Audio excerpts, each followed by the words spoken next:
This lesson is really just a continuation of 2.2, wherein we're going to be learning a couple new rules for taking derivatives when we have slightly more complicated functions. So before we get to the two new rules that we have to cover, we need to talk about finding higher order derivatives. Taking a derivative of a derivative gives us what we call a second derivative, which is an example of a higher order derivative. Taking the derivative of a second derivative gives you a third derivative. Taking the derivative of the third derivative gives you the fourth derivative, and so on and so forth. So there's going to be some notation that goes along with this, and we can practice taking these higher order derivatives. So the first, second, and we need to find the first, second, and third and fourth derivatives of the function x to the fourth minus 3x squared plus 1. So let's go ahead and go over what we've learned up until now. The first derivative. We know that the notation for our first derivative is y prime, f prime, or Leibniz notation dy dx, which again is not a fraction. So we learned the power rule, the shortcut to taking derivatives. So we can go ahead and apply that power rule to take this first derivative. The derivative of x to the fourth, we're going to bring the power down to the front, which is 4. We're going to leave the x and reduce the power by 1, which would be 3. When we take the derivative of negative 3x squared, we'll bring the power down, which will give negative 6, and then we'll reduce the power by 1 on the x, which will give us x to the first power, and you'll have to recall that the derivative of a constant is 0, so the derivative of the 1 is 0. What about finding a second derivative? Well, the notation kind of is intuitive. The notation for a second derivative is y double prime, or f double prime. The Leibniz notation gets a little bit messier. We put I guess if you want to call it a power of 2 on the d, it's not a power, and a power of 2 on the x. Just realize when you see this notation right here, we're talking about a second derivative. So how do we find the second derivative? Well, we just take the derivative of the first derivative. The derivative of 4x cubed would be 4 times 3, which is 12. We'll reduce the power on the x by 1, which makes that a 2. The derivative of negative 6x is negative 6. The derivative of a linear function, which 6x is just a coefficient in front of the x. What does the third derivative look like? Well, it looks a lot like the second derivative. Y triple prime, f triple prime, or we change the 2's on the second derivative notation to 3's to indicate a third derivative. How do we find a third derivative? Well, we take the derivative of a second derivative. In this case, the derivative is going to be 12 times 2, which is 24. X will reduce the power by 1. And again, we have a constant here of negative 6. The negative 6 becomes 0 when we take the derivative. The fourth derivative, the notation changes quite a bit. It becomes a little tedious to write the little apostrophe primes over and over and over again. So once we make it to the fourth derivative, we write a power, so to speak, of 4. But in that power, we put parentheses around it. Anytime you see a power that has parentheses around it, we're going to know that's indicating a derivative. So we have y with the power, again, so to speak, with parentheses around it, with a 4, which is the fourth derivative. We have f with a power, again, so to speak, with parentheses around it, but that indicates a fourth derivative. And luckily, the Leibniz notation just keeps consistent. We change the 3's to 4's. So what is the fourth derivative of our function? Well, we have a third derivative, which is 24x. The derivative of 24x is just 24. When you take the derivative of a linear function, we just are left with the coefficient in front, which is the slope. Okay, so now we're ready to start taking a look at some harder derivatives. So in this case, we're given a function 4x cubed plus 1. All of that is being multiplied by a separate function, x squared minus 1. And our goal here is to find the derivative, find f prime of x, find that slope machine. So here's the question. Is there a shortcut for finding the derivative of a product? That is to say, is there a shortcut for finding the derivative when our function has two functions being multiplied? So we're going to take a guess. I'm going to make a guess, and spoiler alert, this guess is going to be wrong. The reason we're going to go through the wrong way is just to hopefully make sure you guys never make this common mistake of thinking we can take the derivative in this manner when we have two functions being multiplied. So what's the guess we're going to take? Well, I'm going to guess that maybe the derivative of a product is equal to the product of the derivatives. That is to say, can we take the derivative of our f function separate from our g function and then multiply those two answers? So let's see. I'm going to take the derivative of each factors in my function and then multiply those two together. So the derivative of 4x cubed plus 1 is 12x squared. I'm going to take that derivative separate than the derivative of x squared minus 1, which is 2x. Then I'm going to take those two and multiply them, which gives me 24x cubed. So, is that correct? Are these problems that quick and that easy? Well, let's see. Is there a way that we know how to do this problem with what we've seen so far? Well, we can take these two functions that are being multiplied and expand them. We can multiply them out since there are no powers on those parentheses. We can take those two functions and multiply them out. If you take those two functions and multiply them out, you'll end up with 4x to the 5th minus 4x cubed plus x squared minus 1. And now we see a bunch of functions that are being added or subtracted. And since we see a bunch of functions being added or subtracted together, we can use that sum difference rule from 2.2. So this derivative becomes pretty easy. 4x to the 5th becomes 20x to the 4th, negative 4x cubed becomes negative 12x squared, and x squared becomes 2x. Again, keep in mind the derivative of the negative 1, which is a constant, is 0. So you can see right away with the way we know for sure works, the proven method, that is much different than our guess, which of course makes our guess wrong. So hopefully after seeing that, you won't ever make this common mistake of thinking that the derivative of a product is as simple as just taking the derivatives and then multiplying those two together. So what does that bring us to? Well, once we realize that that's the incorrect method, we need a way to do the derivative of a product. And the way we do it is something called the product rule, which you can see is much different than our guess. So let's kind of break down this product rule. I guess it's something you could try to memorize, commit to memory, but I'd rather not do that. With as much as there is to memorize, we should try to understand this process. So I'm going to translate it, so to speak, into regular English, and hopefully that'll help us kind of remember the process of using the product rule. So first things first, we use the product rule when we're taking the derivative of two different functions, in this case f and g, and we're multiplying them, which is of course a product.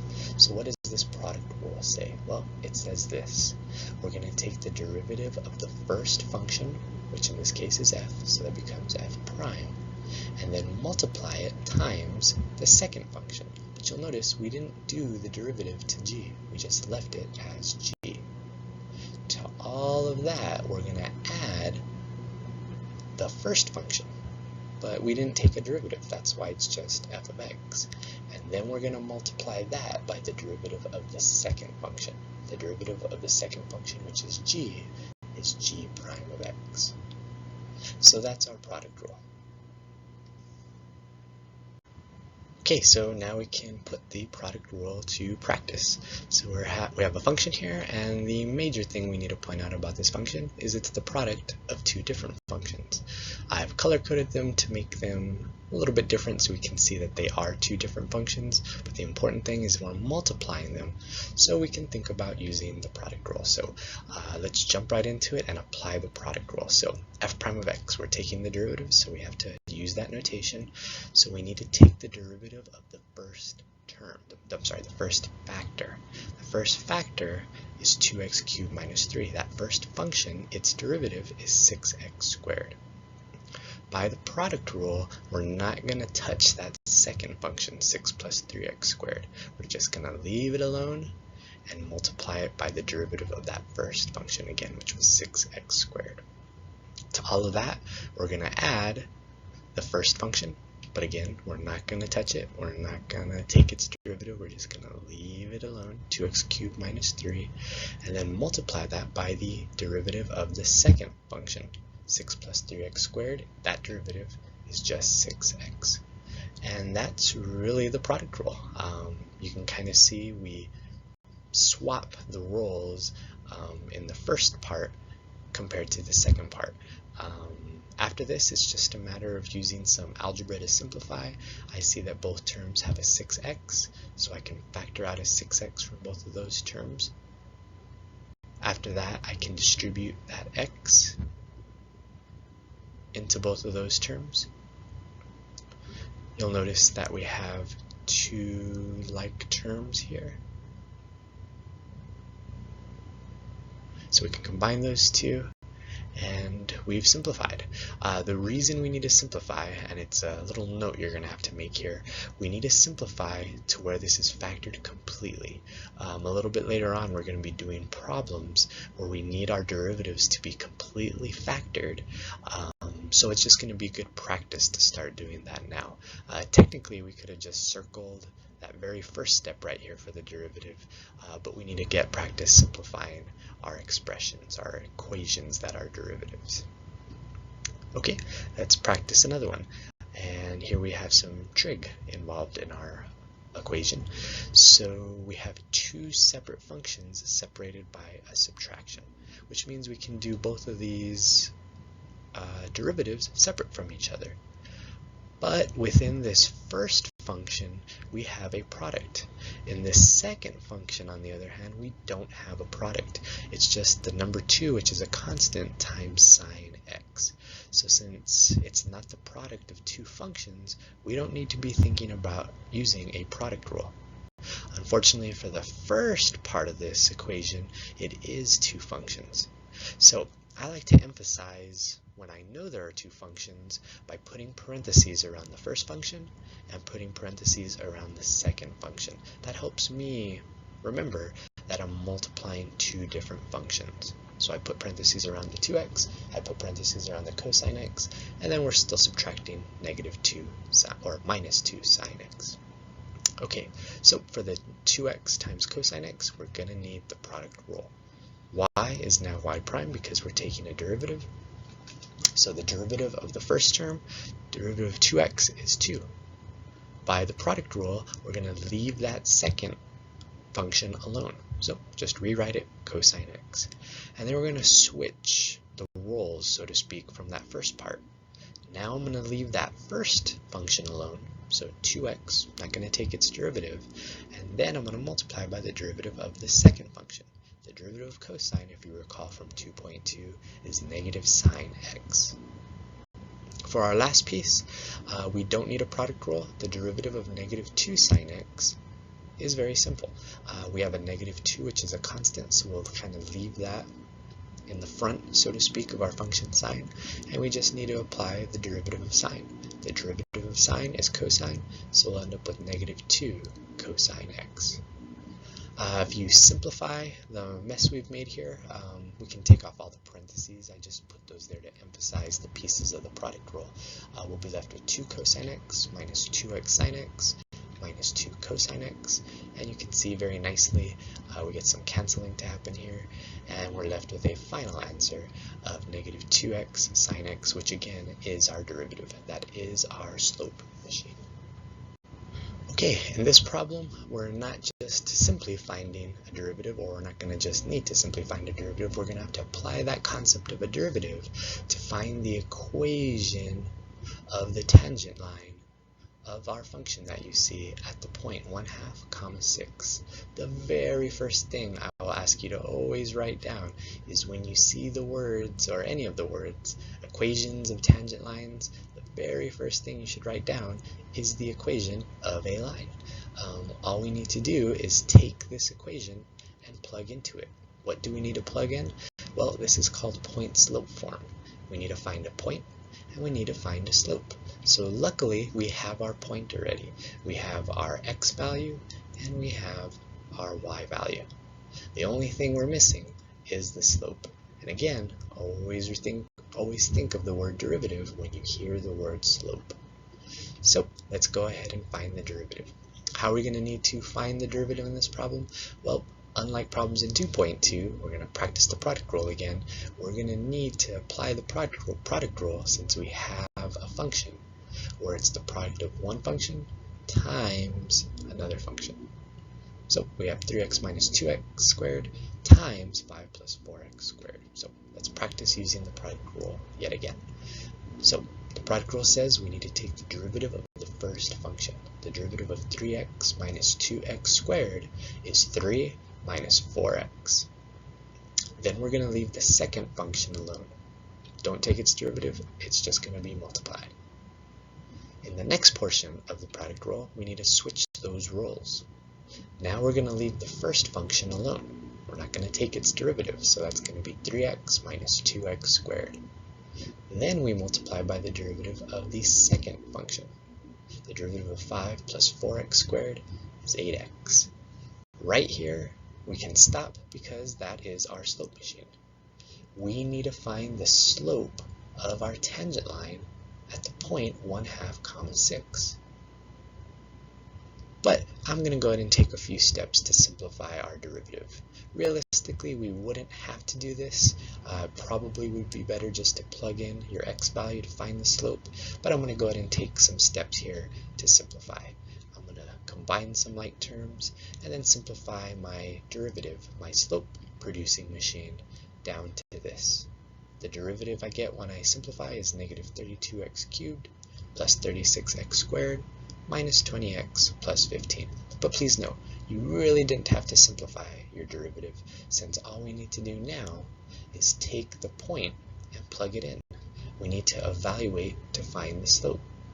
Since our derivative is a slope-producing machine, we need to take the x value that we want to find the slope at and plug it in.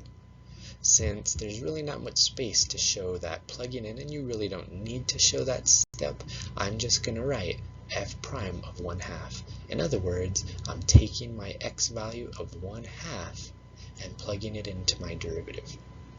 If I take an x value and plug it into a derivative, I know that equals slope. So just to make that clear, I'm going to write m equals 10. Our slope, which is a derivative, is equal to 10. Now that we have our point, now that we have our slope, we can take everything and plug it in. Our y value is 6, our slope is 10, and our x value is 1/2. Please keep in mind from previous examples, you are more than welcome to circle that as your final answer. If this is a multiple choice question, it might not look like that. You might have to simplify it, but luckily on the AP test, especially the free response, you can leave your answers unsimplified. That is your equation of a tangent line. But I'm going to take a step here to go ahead and simplify it. The equation of our tangent line is 10x plus 1. You'll notice we can check our answer. If you've begun to start practicing using your TI-89, we can take our function, which you see graphed here, and we can take our tangent line, graphed here, and verify that it actually is indeed a tangent line. And you'll notice at the point 1/2 and 6, we do have that tangent line when we graph it. So everything checks out. Okay, so what happens when we have fractions as functions? How do we take those derivatives? Well, I'm not going to go through the whole guessing and seeing if there's a check we can do to see if our guess is right for the quotient here. I'm just going to go ahead and say it outright. Unfortunately, when we take the derivative of a fraction, we can't just take the derivative of the top, take the derivative of the bottom, and then divide that and call that the answer. I wish it was that quick and simple, but unfortunately it's not. When we take the derivative of a function over a function, we're going to have to apply what is called the quotient rule. And you can see in this case it is yet even more complicated than the product rule. So this is the way you usually see it written in books and various other sources. Essentially what the quotient rule is trying to get you to do is this process. We're going to take the bottom. You'll notice the bottom is g, so it's just g of x, and we're going to multiply that by the derivative of the top. The top function is f, so we're multiplying by f prime of x. We're going to take that quantity and subtract away another quantity. That quantity is going to be the top. You'll notice it's just f of x, and that's going to be multiplied by the derivative of the bottom. The bottom function again is g, so we're going to multiply by g prime of x. All of that numerator is going to be divided by the bottom squared. We're going to take that function g in the bottom and square it. So that's usually not a very elegant way or a quick, easy way of memorizing the quotient rule. So there's a little mnemonic device we can use to memorize the quotient rule. And of course, either way you memorize it is completely up to you, but most people like this little mnemonic device. So instead of calling the top function f, I'm going to call it high. Instead of calling the bottom function g, I'm going to call it low. And then here's the little key to how the quotient rule looks here. The numerator I'm calling high, the denominator I'm calling low, and if I put a d, I'm telling you to take the derivative. So what does the quotient rule become when you write it in this manner? Well, you can say this little mnemonic device, low d high minus high d low over low squared. Or if you want to make it sound a little funnier, low low. Low d high minus high d low over low low. If you choose to memorize it this way, it might make things a little bit easier, or if you choose to memorize it with the math notation, either way should work out. So let's practice using our newfound quotient rule. So we have a function, and it has a function in the top of a fraction and a function in the bottom of a fraction, which seems to be a good candidate for using the quotient rule. So let's go ahead and apply the quotient rule right away. So derivative f prime of x. So the quotient rule, if you're choosing to use the mnemonic device, says low as the first piece you got to write down. So it doesn't have a d, so we don't take the derivative, so that's just going to be low. The bottom of the fraction is x. D high, the derivative of the top is 2x plus 1. We're going to take all of that and subtract high, in other words, no d, so we don't take a derivative, so just rewrite the top, times d low. The derivative of the bottom is 1. Low d high minus high d low. All divided by the bottom squared, low squared. So that's just x squared. And that's it. Other than simplifying this fraction to make it look a little bit nicer, you've applied the quotient rule successfully. So let's go ahead and simplify this fraction. You'll notice in this first term, we can take the x and distribute it to both of those terms.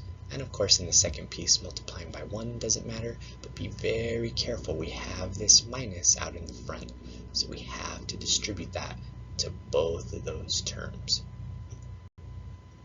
You'll notice we have some things that can cancel. We have the x's that will cancel, and then we have two like terms we can combine in the top. 2x squared minus an x squared is just x squared. Since there's an x squared on the bottom, we know that that simplifies to be 1. So we know that the derivative of our function is just 1. So that's an interesting answer. It's a very simple answer considering we started off with such complicated things. So that brings up a certain thing that can happen from time to time depending on how you approach certain problems, and that is this. Not every fraction that you see needs to be differentiated with a quotient rule. Some fractions can be differentiated easier, sometimes much easier, just by simplifying the fraction before you take the derivative. So that's what we're going to do here. If you notice, and this is one of those algebra rules that you're going to have to remember, if you have terms being added or subtracted in the top of a fraction and just one term in the bottom of a fraction, we can split that fraction into pieces. We can take the first term in the numerator, divided by the denominator, and we can take the second term in the numerator and divide that by the denominator. You'll notice we can simplify that. X squared over x is just x. X over x is just 1. So really the function that we're taking the derivative of isn't this fraction, it's just x plus 1. And we know the derivative of x plus 1 is just 1. So the two answers match. It didn't really matter which way we did it. We did it the long way with the quotient rule, we did it the simpler way by simplifying it, but both checked out. So just keep that in mind. The quotient rule can be used if you have a function divided by a function, but maybe you should look for simplifications every once in a while instead. And that would be the case like in this next example. We could use the quotient rule, but we really don't have a function divided by a function. We have a function divided by a constant. And just like in the first example I did above, since we have terms being added or subtracted in the numerator and just one term in the bottom, we can split that into two separate fractions. When we split the first part, we'll end up with 1/6 x squared. You'll notice there's an invisible 1 in front of the x squared, so it's 1/6 x squared. And when we take our second term, 3 divided by 6 reduces to 1/2, and then that'll be x. And you can see that is a derivative we can take pretty quick compared to the quotient rule. If we apply the power rule to 1/6 x squared, we'll end up with 1/3 x. If we apply the power rule to 1/2 x, we'll be left with simply 1/2. That is our derivative. You would have gotten the same answer using the quotient rule, but it would have taken a lot more steps to get there. Okay, so instead of doing problems that we can just simplify and avoid using the quotient rule on, let's go ahead and jump into one where we have to use the quotient rule. We can't simplify this fraction, so we got to use the quotient rule. So let's jump right into it. The quotient rule, if you use the mnemonic device, says we have to do low first. There's no d there, so that means just rewrite the bottom. Times d high, the derivative of the top, is just 7. All of that needs to be subtracted from high, the top. The top of that function is just 7x minus 4 times d low. The derivative of the bottom is negative 2x. Low d high minus high d low, all divided by low, the bottom squared. Again, that technically could be the place where you stop. You've applied the quotient rule successfully, and unless you have to simplify it, that would be an acceptable answer. In this particular case, I am going to go ahead and take the steps of simplifying it, but that's the main step right there. Can you apply that quotient rule successfully? So what happens when we simplify? Well, if I take the 7 in the first case and distribute it, I'll end up with 35 minus 7x squared. If you take the negative 2x and the negative in front and distribute all of that, you'll end up with 14x squared minus 8x. The bottom, we never want to multiply out. Don't expand the bottom, it won't simplify your answer anymore, so just leave the bottom as is. You'll notice in the top we can combine two like terms, and we're going to combine those two like terms to rewrite our final answer, our final derivative answer, as 7x squared minus 8x plus 35, all divided by 5 minus x squared quantity squared. The next example, I think, definitely looks like something that should have the quotient rule applied to it, but this is again one of those cases where simplifying is usually going to be a better route to take than taking the quotient or applying the quotient rule. So in this particular case, the first thing I'm going to do is take the negative 3 in the top of the fraction and distribute it.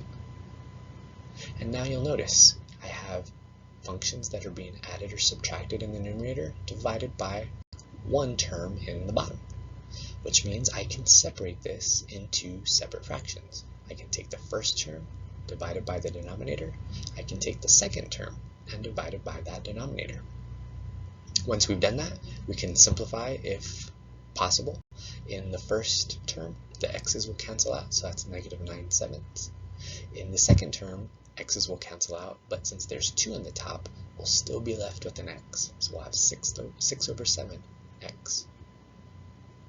Now we have a fairly easy derivative if the fractions aren't throwing you off. The derivative of negative 9/7 is a constant, so that's 0.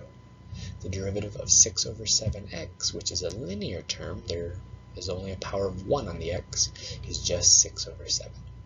So we started off with a pretty complicated function at the beginning of this problem, and the derivative just turns out to be 6 over 7. If you had applied the quotient rule, it would have turned out the same way, but you would have opened yourself up to potential errors with all the steps and then the simplifying. So if you can take the easy route and simplify first before you take the derivative, you should look for that option. In this last slide, I'm going to go ahead and give you the list of trig functions that we're going to be using periodically throughout this year. And to kind of help you out, the ones that you really need to memorize, I'm going to star. You guys have seen this one before. The derivative of sine is cosine. You guys have seen this one before. The derivative of cosine is negative sine. These two you're going to have to memorize. There's one other I'm going to ask you to memorize, and that's this one. The derivative of tan x is secant squared x. The ones in the right side of this box aren't often used, if at all, especially on the AP test. So just know of their existence. If you ever see the derivative of cosecant, secant, or cotangent, you'll just need to know where to find that information in case you have to take that derivative. But in all likelihood, you won't. The first three in the left are the ones that you definitely need to memorize. Okay, that being said, let's try one derivative on this last slide. And right away you can see maybe it's a candidate for using the quotient rule. We have a function in the top of a fraction, we have a function in the bottom of a fraction, so it seems like it's a good time to apply and practice using the quotient rule. So let's go ahead and do that. F prime of x, our derivative, is equal to what? Well, if you use the mnemonic device, you're going to first put low. Low means to rewrite the bottom of your function. The second part is to multiply by d high, the derivative of the top. The derivative of negative or of 1 is 0. The derivative of negative cosine is negative sine x. This negative is the minus from the original function. This negative is the minus from the derivative of cosine being negative sine. Then we need to subtract high. Well, no derivative there, we're just going to rewrite the top of the fraction. Times d low. The derivative of sine x is cosine x. We're going to take all of that and divide by low squared. The bottom squared. After that, technically that is our derivative, but we're going to take some steps to simplify this, but that's the main step. This step right here shows you've mastered using the quotient rule. But let's go ahead and simplify. You'll notice in the first part of the numerator, we have a positive sign times another positive sign, which is sine squared. In the second piece of the numerator, when you distribute the negative, and when you distribute the cosine, you'll end up with negative cosine x plus cosine squared x. Again, all divided by sine squared. There's one trig identity that you definitely have to have memorized from your pre-cal days, and that's this one right here. Sine squared plus cosine squared, if you recall, is equal to 1. So we can take those two pieces and replace them with a 1, which gives us a final derivative answer of 1 minus cosine x divided by sine squared.